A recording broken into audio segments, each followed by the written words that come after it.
ఈరోజు మనం తెలుసుకోబోయే పంట ఆయిల్ పామ్ ఆయిల్ అని తీస్తాం కదా, దానికి ఆ పంటకు సంబంధించిన వివరాలు అనేటివి మనం పూర్తిగా తెలుసుకోబోతున్నాం.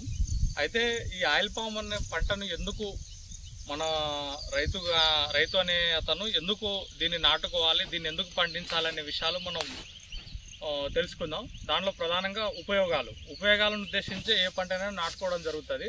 ఆయిల్ పామ్ సంబంధించి ఉపయోగాలు ఏంటంటే, ఆయిల్ పామ్ నుంచి ఆయిల్ తీయడం, ఆయిల్ తీసిన తర్వాత వచ్చిన గుజ్జును కాస్మెటిక్ ఇండస్ట్రీలో వ్యాజ్లైన్ కానీ, స్క్రీన్ లోషను, సన్ లోషన్ అని వాటి రూపంలో కానీ, తర్వాత ఈ టెక్స్టైల్ ఇండస్ట్రీస్ కానీ, పెయింటింగ్ ఇండస్ట్రీస్ కానీ దీనికి సంబంధించిన ఆ పిప్పి గుజ్జు ఏదైతే ఆయిల్ ఎక్స్ట్రాక్ట్ చేసిన గుజ్జు ఏదైతే ఉంటుందో దాన్ని ఇటువంటి ఇండస్ట్రీలో ఉపయోగించడం జరుగుతుంది రా మెటీరియల్గా. దాన్ని ఉద్దేశించి ఆయిల్ పామ్ పంట అనేది అధికంగా పండించడం జరుగుతుంది. ఈ ఆయిల్ పామ్లో నూనె తీసిన తర్వాత మన జనాభా ఏ విధంగా అయితే పెరిగిందో, జనాభాకు అనుగుణంగా ఫుడ్కు, మన తిండి అవసరాలకు సంబంధించినటువంటి అవసరాలు, ఉత్పత్తులు అన్నీ కూడా పెరిగిపోతున్నాయి. దానిలో ప్రధానంగా ఆయిల్ పామ్ పంట అనేది పండించడం అనేది జరుగుతుంది. అయితే దీన్ని మనం క్లియర్గా చూసుకుంటే ఆయిల్ పామ్ సాగు ఉత్పత్తి అనేది మన భారతదేశంలో అధికంగా లేదు. ఇది మనం ఇండోనేషియా నుంచి, వేరే దేశాల నుంచి మనం ఇంపోర్ట్ చేసుకుంటున్నాం. అలా ఇంపోర్ట్ చేసుకోవడం ద్వారా దానికి కష్టము, తారీఫు, రకరకాల ఛార్జెస్ అనేది పడుతున్నాయి. దాన్ని ఉద్దేశించే ఆఫ్టర్ కరోనా తర్వాత central government national oil fed mission లో భాగంగా ఈ పామ్ ఆయిల్ సంబంధించిన స్కీమ్ని తీసుకురావడం జరిగింది. దీనిలో ప్రధానంగా మనం చూసుకున్నట్లయితే ఈ విధంగా మనము వేరే దేశాల మీద మనం ఆధారపడకూడదు, మనకు ఇంత విస్తీర్ణం కలిగిన భూమి ఉంది, మనం ఎందుకు పండించుకోలేమన్న విధి విధానాలతోటే ఆయిల్ పామ్ని సాగు చేయడం అనేది జరిగింది మన భారతదేశంలో. అయితే దీనిలో ప్రధానంగా చూసుకున్నట్లయితే ఆయిల్ పామ్ అనేది కంప్లీట్గా ఇది ఏమంటారు, మొక్కలలో ఏకవర్ష, తర్వాత ఏకవార్షిక మొక్కలు, బహువార్షిక మొక్కలు అని ద్విదళం అని రకరకాలుగా ఉంటాయి కదా. ఇది ఏకదళమైనది అన్నమాట. ఇది కొబ్బరి, తర్వాత తాటి, ఈత, ఇవి ఆయిల్ పామ్ అనేటివి, ఇవి అన్ని ఒక జాతికి సంబంధించిన, ఒక ఫ్యామిలీకి సంబంధించినవి. అయితే ఈ ఆయిల్ పామ్ సంబంధించిన విషయాలలో మనం ఇప్పుడు ప్రజెంట్గా తెలియజేసుకునేది ఏంటంటే, ప్రపంచవ్యాప్తంగా అత్యధికంగా పండించే ఆయిల్ పామ్ వెరైటీ చెట్టు ఏదంటే తెన్నెర వెరైటీ అనేది అధికంగా పండించే వెరైటీ. అయితే దీంట్లో మనం క్లియర్గా చూసుకున్నట్లయితే, దీనికి నేలలు చూసుకున్నట్లయితే 6 pH అనేది 6 నుంచి 7 మధ్యలో ఉండాలి. అటువంటి నేలలు అనేది బాగా పనికొస్తాయి.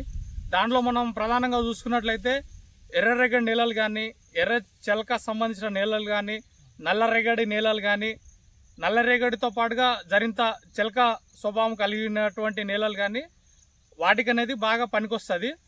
ఈ సౌడు నేలలు అనే దానికి ఇది పనికిరాదు.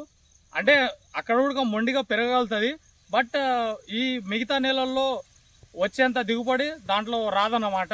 అంటే దీంట్లో మనం పెట్టే మెయింటెనెన్స్ ఏదైతే ఉంటుందో అంత మెయింటెనెన్స్ అక్కడ దానికి మెయింటెనెన్స్ డబుల్ అవుతుంది, ప్లస్ దిగుబడి అనేది ఎక్కువ రాదు. కాబట్టి ఓన్లీ ఈ నెలలో మాత్రమే దీన్ని వేసుకోవడానికి ఇది చేసిండ్రు. అయితే ప్లాంటింగ్ సంబంధించి 5 రకాలుగా ఉన్నాయి. మన మొక్కలు అనేటివి ఒక ఎకరా ఏరియాలలో ఎట్లా నాటుకోవాలి, మొక్కలు ఎంత మోతాదులో నాటుకోవాలి అనేది 5 రకాలుగా ఉంటుంది. అందుట్లో ఒకటి స్టాండర్డ్ మెథడ్లో ఒక ఎకరాకు ఇష్టం ఉన్నట్లుగా చేసుకొని ఒక 60-70 మొక్కలు నాటుకుంటారు. దీని తర్వాత వచ్చేసి హై డెన్సిటీ ప్లాంటింగ్లో 100 మొక్కలు నాటుకుంటారు. తర్వాత లో డెన్సిటీ ప్లాంటింగ్లో 40 మొక్కలు నాటుకుంటారు ఎకరాకు చొప్పున. వీటి అన్నిటికంటే త్రిభుజాకార పద్ధతి అనేది, చతురస్రాకార పద్ధతి అనేది, ఈ రెండు పద్ధతులే అందరూ అవలంబిస్తున్నారు. ఈ 3 పద్ధతులు ఎందుకు అవలంబిస్తలేరు అంటే దీనికి సంబంధించి నేల అనేది సరిగా రాకపోవడం అనేది, ఇంకోటి దిగుబడి అనేది, మెయింటెనెన్స్ అనేది సరిగా లేకపోవడం అనేది, వీటిని ఉద్దేశించి ఈ 3 పద్ధతులను పక్కన పెట్టేసి ఓన్లీ 2 పద్ధతులను మన భారతదేశంలో ఉపయోగించడం జరుగుతుంది. అందులో ప్రధానంగా త్రిభుజాకార పద్ధతిలో 9x9, చతురస్రాకార పద్ధతిలో కూడా 9x9. అయితే ఈ త్రిభుజాకార పద్ధతిలో ఈ విధంగా ఉంటుంది. ఇక్కడ ఒక పంట, ఇక్కడ ఒక చెట్టు, తర్వాత ఇక్కడ నుంచి ఇది స్క్వేర్లో ఉంది. ఈ స్క్వేర్ మధ్య భాగంలో అక్కడ ఒక చెట్టు, తర్వాత అటు సైడ్ ఇంకో చెట్టు, ఆ విధంగా ఉంటుంది. ఈ విధంగా ఉన్నదాన్ని త్రిభుజాకార పద్ధతి అని. అయితే ఇది స్క్వేర్ సిస్టమ్. ఇక్కడ ఒక చెట్టు, అక్కడ ఒక చెట్టు, అక్కడ ఒక చెట్టు, అక్కడ ఒక చెట్టు. ఇదంతా స్క్వేర్ సిస్టమ్ మెటీరియల్లో మన రైతు సోదరుడు వేసుకున్నాడు.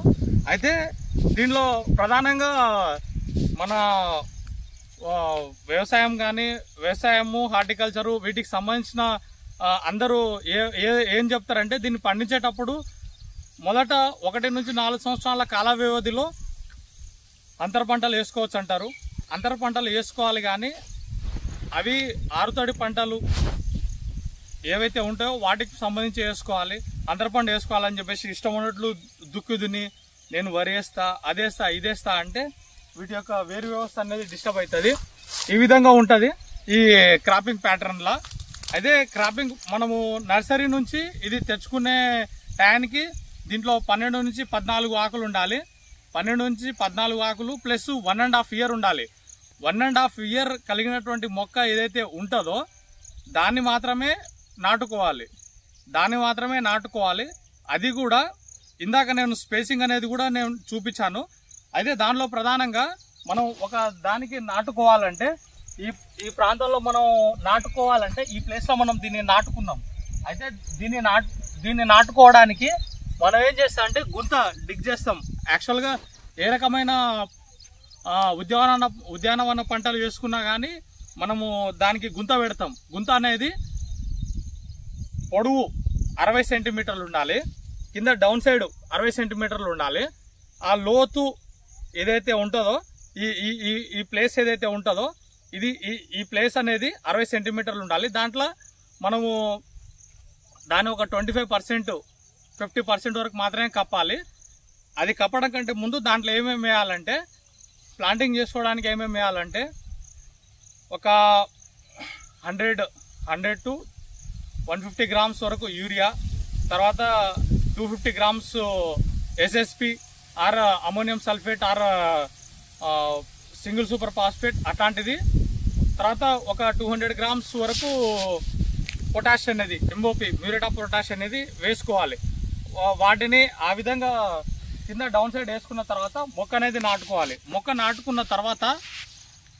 నాటుకున్న తర్వాత ఏమవుతుందంటే దానికి ఇరిగేషన్ ఇవ్వాలి. ఇరిగేషన్ సిస్టమ్ అనేది drip system department of horticulture వాళ్ళ దగ్గర నుంచే వస్తుంది. ఎస్సీ ఎస్టీకి 90%, డ్రిప్లో భాగంగా ఎస్సీ ఎస్టీస్కి 100% ఉంటుంది. పెద్ద కారు రైతులకు 90% వరకు ఉంటుంది. ఈ విధంగా ఉంటుంది. ఆ సబ్సిడీని ఉపయోగించి దీన్ని మనము వేసుకున్నట్లయితే ఆ డ్రిప్ సిస్టమ్ అనే దాన్ని ఇలా అంతర్గతంగా వేసుకున్నట్లయితే మనము దీనికి సరిపోతుంది. తర్వాత దీనికి మనము ఇట్లా వేసుకున్న తర్వాత మీరు ఇందాక నేను చెప్పేటప్పుడు స్క్వేర్ సిస్టము, తర్వాత ట్రయాంగిల్ సిస్టమ్ అని చెప్పాను కదా, దానిలో ప్రధానంగా ఎందుకు ఇంత డిస్టెన్స్గా ఎందుకు నాటుకోవాలనే డౌట్ రావచ్చు. అయితే ఈ పంట యొక్క వేరు ఈ కాండము ఉంది కదా, ఈ కాండం భాగంలో ఈ వేరు వ్యవస్థ అనేది ఇక్కడ నుంచి ఇక్కడ ఈ 360 డిగ్రీస్ రేడియస్లో అన్ని వైపులా పాక్కుంటూ వెళ్ళిపోతుంటుంది. దీని యొక్క వేరు వ్యవస్థ అనేది అంత దూరం పాకుతూ వెళ్ళిపోతుంది. కాబట్టి దీని యొక్క వేరు వ్యవస్థ అనేది అన్ని వైపులకు పాక్కుంటూ వెళ్ళిపోతుంది. కాబట్టి అంతర పంటలు అనేది ఒక 3-4 ఏళ్ళ వరకే ఏమని చెప్తారు. దాని తర్వాత ఏవద్దని ఎందుకు చెప్తారంటే దాన్ని ఉద్దేశించే. అయితే ఇది నాటుకున్న తర్వాత నాటుకున్న సంవత్సరంన్నరకే దీని మీద మగ పుష్పాలు ఆడ పుష్పాలు అనేటివి వస్తాయి. దాన్ని మనము పించింగ్ మెథడ్ ద్వారా తీసేయాలి. ఎందుకు తీసేయాలంటే మనము ఆయిల్ పామ్ పంట ఏదైతే ఉంటుందో ఈ ఆయిల్ పామ్ పంటకు సంబంధించినటువంటి ఈ ఫిజికల్ గ్రోత్ అనేది మంచిగా పెరుగుతేనే తర్వాత రిప్రొడక్టివ్ గ్రోత్ అనేది దానికి ఈల్డ్ అనేది దాని వయసు అనేది పెరుగుతుంటుంది. దాని హైట్ వెయిట్ ఇట్లా పెరిగే కొద్దీ దాని ఈల్డ్ అనేది కూడా నెక్స్ట్ అనేది ఎక్కువ వస్తుంది. ఇప్పుడు ఓన్లీ 1.5 దానికే మనకు పూలు వచ్చినాయి కాబట్టి తొందరపడి ఆశపడి తీసుకోవడానికి ట్రై చేస్తారు. అట్లా తీసుకోవడం వల్ల ఏమవుతాయంటే ఆ మొక్క అనేది సరైన మోతాదులో హైట్ పెరగదు. దాని తర్వాత అక్కడ నుంచి ఈల్డ్ అనేది మనకు సరిగా రాదు, ఫిజికల్ గ్రోత్ అనేది సరిగా పెరగదు. అన్ని విధాలుగా రైతుకు నష్టమే అవుతుంది. అందుకోసమే అందరూ ఎక్స్పర్ట్స్ ఏం చెప్తారంటే 3 నుంచి 4 సంవత్సరాల కాల వ్యవధి వరకు ఆగాలనే చెప్తారు. ఆ విధంగా ఆగమనే చెప్తారు. ఎందుకంటే దీని కారణంగానే ఇంకో విషయం ఏమిటంటే దీంట్లో ప్రధానంగా ఈ తెగుళ్ళు ఇవన్నిటివి వస్తాయి అనే విషయం అంటారు. బట్ వాటికంటే ప్రధానంగా ఎమెరిడోబియస్ కామెలోస్ అనే వీవిల్ని తీసుకొచ్చి 3 ఇయర్స్ 4 ఇయర్స్ ఆ కాల వ్యవధిలో ఆ ఏరియాలో దాన్ని వదలడం జరుగుతుంది. అది ఎందుకంటే మేల్ అండ్ ఫీమేల్ ఫ్లవర్స్ అంటే మగ పుష్పాలకు సంబంధించినటువంటి పుప్పడి రేణువులు అన్నిటిని ఆడ పుష్పాల మీద వదిలియడానికి ప్లస్ అది కంప్లీట్గా ఫ్రూట్ లాగా ఏర్పడడానికి కోసం దాన్ని ఆ విధంగా ఆ వీవిల్ని వదలడం జరుగుతుంది. ఆ వీవిల్ని వదలడం ద్వారా దానికి సంబంధించినటువంటి ఆ విధంగా వస్తుంది. దీనికి పెస్ట్ అండ్ డిసీజ్ అటాక్ అనేది అంత ఎక్కువ మోతాదులో ఉండదు. ఒకవేళ ఉన్నా కానీ ఒకటి కొమ్ము పురుగు రైనోసరస్ బీటిల్ అనేది ఉంటుంది. దానికి మనం ప్రధానంగా చూసుకుంటే ఫిర్మోన్ ట్రాప్స్ని ఉపయోగించినట్లయితే సరిపోతుంది. దాంతోపాటుగా దీంట్లో ఏం చేస్తాం అంటే మనం ఫస్ట్ గుంత తోసుకుంటామని చెప్పినాం కదా, దాంట్లో 1.5 కిలో వరకు ఫోరేట్ గ్రాన్యూల్స్ అనేటివి ఖచ్చితంగా. అయితే ఈ విధంగా ఉన్నదానికి ఈ విధంగా ఆయిల్ పామ్ సంబంధించిన చెట్లకు మనం ప్రధానంగా చూసుకున్నట్లయితే దీంట్లో రైనోసరస్ బీటిల్ కోసం ఫిరమోన్ ట్రాప్స్ అనేది విషయం అనేది చెప్పాం కదా, ఆ విధంగా వాటి ద్వారా చేసుకోవచ్చు. తర్వాత ఈ డిపార్ట్మెంట్ నుంచి ఈ బ్రాంచెస్ అనేది పెరిగే కొద్దీ వాటిని కట్ చేసుకోవడానికి వాళ్ళే ఎక్విప్మెంట్ ఇస్తారు. ఆ విధంగా ఎక్విప్మెంట్ ఇచ్చినప్పుడు వాటిని కత్తిరించుకోవచ్చు. కత్తిరించుకుంటే ఫిజికల్ గ్రోత్ అనేది మంచిగా పెరుగుతుంది. తర్వాత ఈ ఆయిల్ పామ్లో 3.5-7 నుంచి కాపు వస్తుందనే విషయం మనం క్లియర్గా చెప్పుకున్నాం కదా. 3 నుంచి 4 సంవత్సరాల కాల వ్యవధిలో మనము ఏమంటారు దీని యొక్క దిగుబడి అనేది మనకు వస్తుంది అంటారు కదా. అయితే ఈ దిగుబడి అనేది ఎట్లుంటుందంటే ఈ దిగుబడి అనేది ఈ విధంగా ఉంటుంది. ప్రతి 15 రోజులకు ఒక కటింగ్ జరుగుతుంది. ఒక ఎకరానికి మొదటగా 3-4 సంవత్సరాల కాల వ్యవధిలో 2 నుంచి 3 టన్నులు కానీ 4 టన్నులు కానీ 5 టన్నులు కానీ అంటే సంవత్సరానికి దాని యొక్క దిగుబడి అనేది పెరుగుతూనే ఉంటుంది, ఫిజికల్ గ్రోత్ అనేది పెరుగుతూనే ఉంటుంది. అదే దీంట్లో ముఖ్యంగా మనం చెప్పుకోవాల్సింది దీంట్లో మనం న్యూట్రిషన్స్ ఇంకా క్లియర్గా చెప్పలేదు.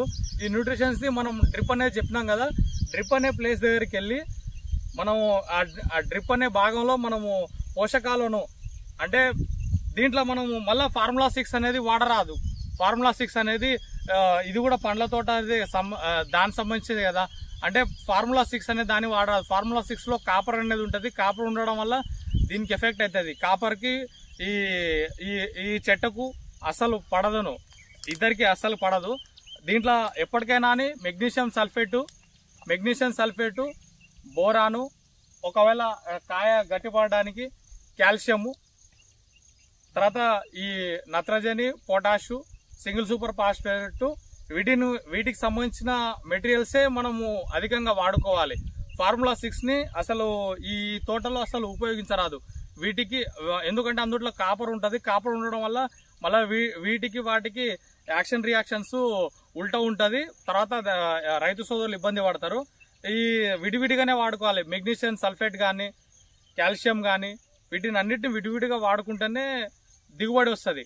ఇది కూడా డ్రిప్ భాగంలో ప్రతి 3 నెలల కాల వ్యవధికి ఒకసారి ఇచ్చుకున్నట్లయితే సరిపోతుంది. 3 నెలల కాల వ్యవధికి ఒకసారి ఎంత మోతాదులో ఇచ్చుకోవాలంటే మన ఒక ఎకరాకు ఒక 13045 కానీ అట్లాంటివి ఒక ఎకరాకు కిల ప్యాకెట్లు ఉంటాయి కదా, వాటిని మాత్రమే దాంట్లో 2 వరకు ఇవ్వాలి. అంటే ఫస్ట్ ఇయర్ 1 ఇచ్చినాం అనుకో, సెకండ్ ఇయర్ 2 ఇవ్వాలి. అక్కడ వరకే సరిపోతుంది. అంతకుమించి మళ్ళీ ఎక్కువ వాడరాదు. మనం పొదలలో నేను ఆ విధంగా డ్రిప్ దాంట్లో నేను వేయను.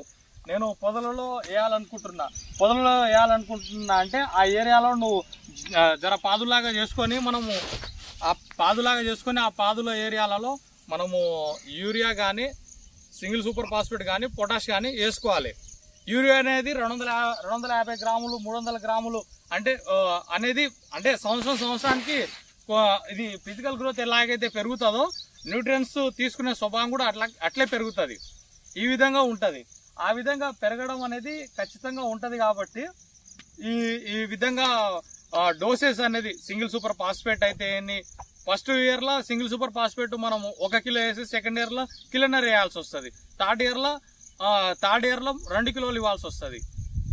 ఆ విధంగా ఉంటుంది. పొటాష్ కూడా ఎంఓపి మ్యూరేట్ ఆఫ్ పొటాష్ కూడా మనము ఇంత మోతాదులో ఫస్ట్ ఇయర్ మనం ఒక 400 గ్రామ్స్ వేసుకుంటాం. సెకండ్ ఇయర్ దానికి 800 గ్రామ్స్ కానీ కిలో కానీ పెరుగుతుంది. దాని తర్వాత మళ్ళీ కిలోన్నర. ఈ విధంగా దాని యొక్క హైటు, దాని యొక్క వయస్సు, దాని యొక్క కాల వ్యవధిని బట్టి ఆ డోస్ అనేది జరింత పెరుగుతూనే ఉంటుంది. దీంట్లో ఈ విధంగా ఉంటుంది. కాబట్టే మన సెంట్రల్ గవర్నమెంట్ ఏం చేసిండ్రంటే దీనికి సంబంధించిన వివరాలన్నిటివి అన్ని తెలియజేసిండ్రు. మన వనపర్తి ఏరియాలో దీనికి సంబంధించిన ఆల్ మెయింటెనెన్స్ అనేది ప్రీయూనిక్ కంపెనీ వాళ్ళు చూసుకుంటారు. వాళ్ళు రైతు సోదరులు వేసుకున్న తర్వాత ఆ గెలల కట్టింగ్ తర్వాత దానికి సంబంధించిన ఈల్డ్ ఎంతైతే వస్తుందో దాన్ని వెయిట్ చేసుకొని దానికి సంబంధించిన దిగుబడి ప్రకారంగా రైతు సోదరుల అకౌంట్లో డబ్బులు వేయడం కానీ ఇట్లాంటివన్నీ జరుగుతుంది.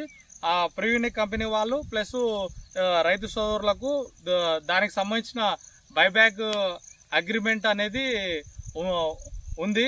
ఆ విధంగా ఉండడం ద్వారా వాళ్ళకు ఆ విధంగా ఉంటుంది. ఇది ఇంటర్నేషనల్ మార్కెట్ ఆధారంగా ఇది పెరుగుతుంది తగ్గుతుంది అనే రకరకాల అపోహలు ఉంటాయి.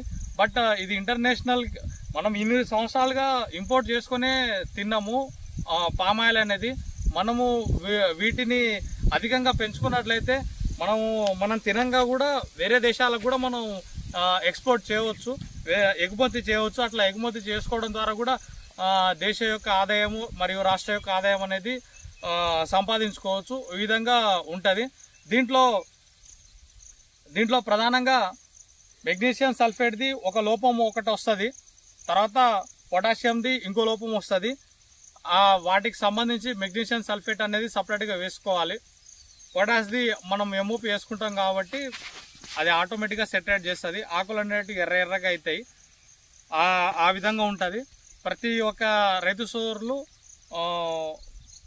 ఈ ఆయిల్ పామ్ మీద ఇంట్రెస్ట్ తోటి వేసుకొని దీని మీద మంచి సాగు నడవడికను కొనసాగించి మంచి దిగుబడిని పొంది మంచి లాభాల పంట ద్వారా మంచి లాభాలు పొందాలని కోరుకుంటాను. ధన్యవాదాలు.